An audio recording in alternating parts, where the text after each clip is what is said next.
क्रिस्का recording studio Ekangar सराय।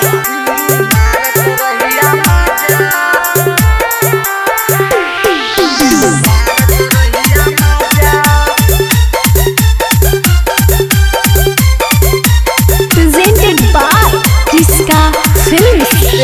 साड़ी में तोहरा मारे में माजा नइखे बन तो राजा।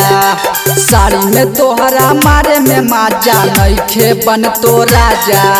नाइटी पे निधि सजनवा फिरू मारत रहिया माजा। नाइटी पे निधि वाला मुआ फिरू मारत रहिया माजा।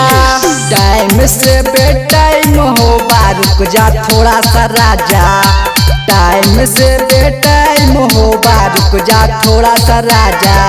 नाइटी पे निधि सजनवा फिरू मारत रहिया माजा।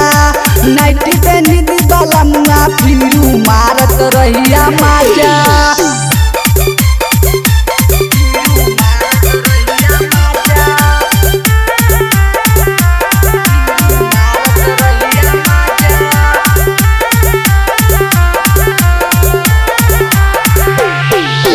चोली के हुक खोलिया तू गेटा वाला गाई के जी।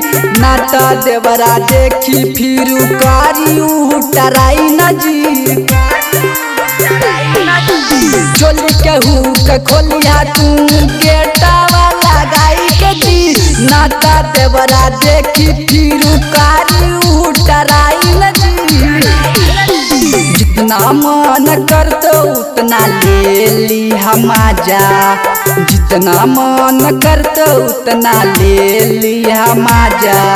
नाइटी पे निधि सजनवा फिरू मारत रहिया माजा। नाइटी पे निधि वाला मुआ फिरू मारत रहिया माजा।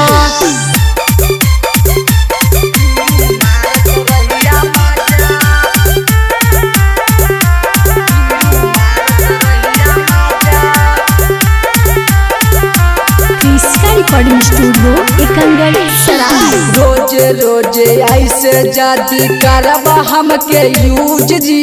चंदन चिंगारी हमर जवानी होई जैतो फ्यूज जी। रोजे रोजे ऐसे जादी करबा हमके यूज जी।